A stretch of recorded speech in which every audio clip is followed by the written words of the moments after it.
work our horses, demonstrate the horses and show people how the heritage is kept alive. Well, I think it's very important that the skills aren't lost. I mean, we might need those skills again one day, who would know? Our association tends to want to promote the working side of the horse. I don't think any of us actually go to shows to get ribbons. We just do demonstrations. They're quieter. They tend to be, you can predict them a bit more. They're horses, of course, and they go mad, all of them, at times, but they tend to be quieter. They predict, and they can see and think what you're doing much better than like a thoroughbred, which tends to want to run. Like all animals, they can show you they've got two sides every now and then, but 90% of the time they're very clever. They learn skills very quickly. My Blue and Harvey, they've learnt very good skills that, and it's time that teaches those skills. They're what they call cold blood, and they are not as hot as like the thoroughbreds or the Arabs. Sometimes when I'm harnessing up at home, I forget to put the reins on. Well, he won't move. He stands there like, oh, what's wrong? Go. You go, no, get off. And you put the reins back on, or you've done something, or sometimes you go away and you're still tied to the tree and you won't move, of course. Yeah. So if you did that with a thoroughbred or an Arab or something, they would go mad.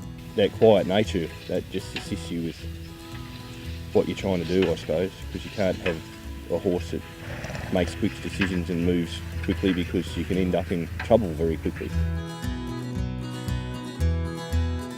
Well, there's a scarifier where you go in after you've ploughed to level the ground, prepare the seabed.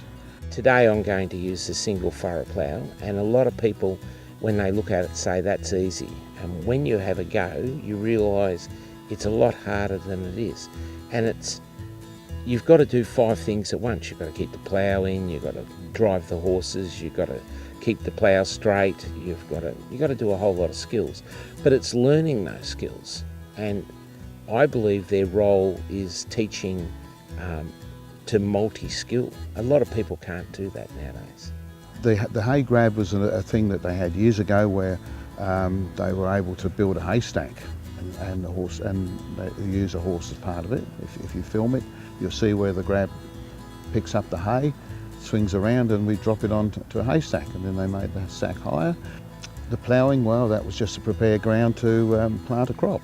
The furphy cart was just to cart water. They had no other means, and I know this person that taught me, when he was a kid, they had a guy on a farm that's all he did every day was cart water, because the water was, I think, 5 or 6 miles away. The ideal horses for the work, they could step up more than, say, a shire. They can lift their legs and they cover the distance better in the plough and the wagon, and that's why they were used right up until, I guess, now. We still do, and we love them there. The horse stands on the treadmill, walks along, which powering the treadmill, which powers the winnower beside it. The winnower is a machine that separates the husks from the grain itself. So there's been a header go through the paddock and pull the wheat off, or the oats, and then it's got to back up to that machine and be processed through that, breaking all the husks and everything off to the clean grain.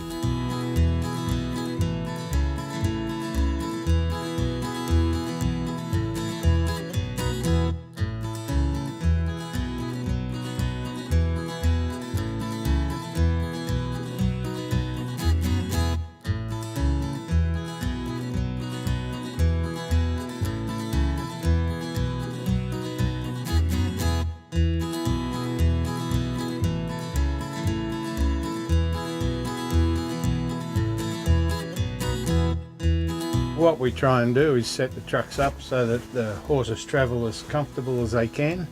These horses travel on a 45-degree angle. There's feed bin along there for them to keep them calm.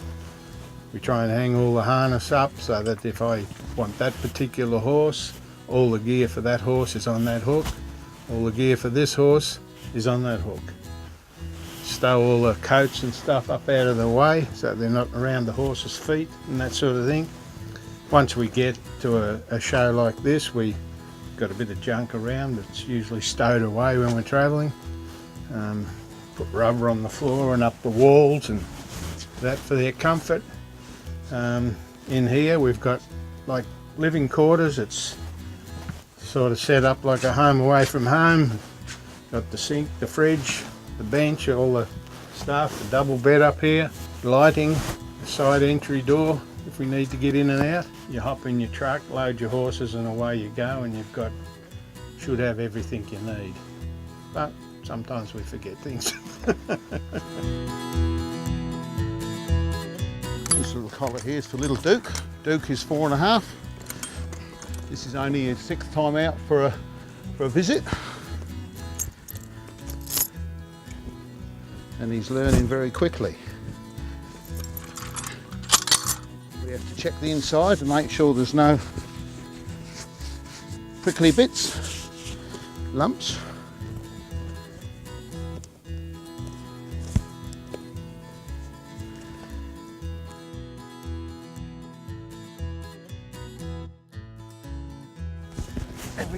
Every horse has a slightly different size neck.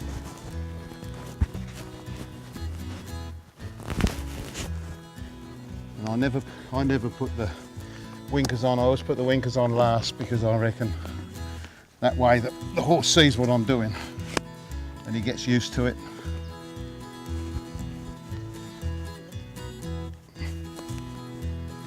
Come on, one more.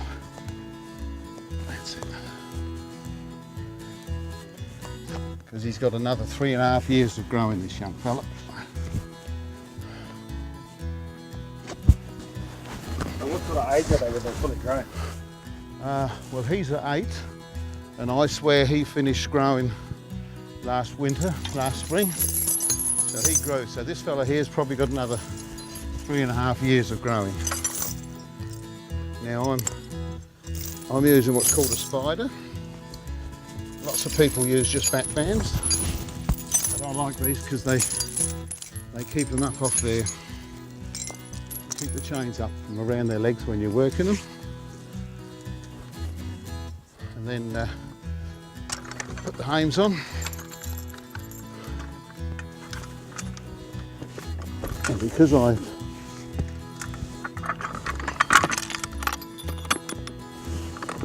use a strap from the spider up to the hames, I always put the spider on first. And then this comes up on there, and that stops it from sliding back, or stops the spider from sliding off. Also stops the collar from sliding forward.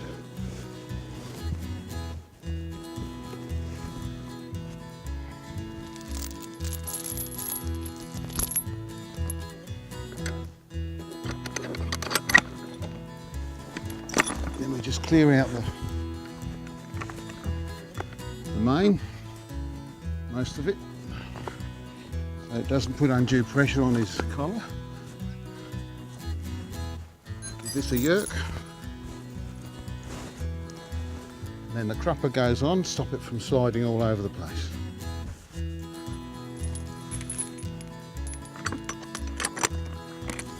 Just check there again. Tuck this out the way so that it's tidy. She goes in there first. And the keeper.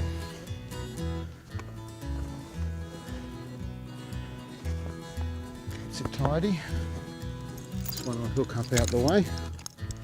That one I leave down for the time being. I think it's very important. Otherwise it's going to be a lost trade. People are getting more and more detached from animal behaviour altogether, and I think people even in their social lives are missing out on a lot from not having that interaction with animals, whether it's dog, cat, horse. One day we might run out of petrol, and then I'll be able to go down to town, I'll be able to grow all my own food, and you blokes will be starving. If the skill is lost, then it's lost forever. If the horse dies, we can breed the horse back. Can't breed skill back. So we're actively trying to encourage more and more. younger people, but it's very difficult because, as you say, the digital age is easy. To get the skills with horses takes a long time to learn it. Well, if we don't preserve them, we won't have them.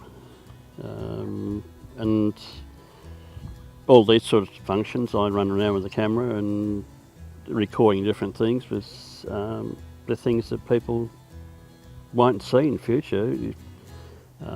If we don't get more members, or newer members, younger members, things will be lost. I say, look, anyone can do this. You don't have to be a horse master. Sure, there's skills that you develop along the way, but anyone can really learn those skills. So I guess if we should ever not have the digital age, I don't know how we're all going to go in the future, but definitely I think from a historical point of view, it's important to keep this alive and important to light other people's candles of possibility. There's a role for them to keep that heritage alive, because if we lose our heritage, we've got no... You always look back into our history, and Australia's got such a short history compared to overseas. And you can go to a museum and see a plough, but it doesn't tell you what it does. If you can see a plough working, you get a lot more understanding of it. Where else can you come over Easter and get the views like, you know, without the masses of people? It's a fabulous opportunity for us to come down here and showcase what we do at home, what we do at other club events. It's probably one of the best places to ever come. I even come back here occasionally when they don't have a festival and do something, just for the hell of it. It's just so nice. The best part of Churchill Island is the view. To work here and look out over the sea, and it's a beautiful thing. Second thing, that they're trying to keep the history alive, and I believe that that's so important, to keep that history alive. The homestead setting, the farm, the history, it's just perfect. You've got it all here, and you know, why wouldn't you want to come here every year? It's wonderful, and it's great to see the public. If they wanted to learn, they can join our association. They do not need horses. We have education days, we have drives, we have days like this where people can come and particularly on education days, they can have a hands-on experience where they're in a safe place, and we have people that will put the time in to give them the skills required.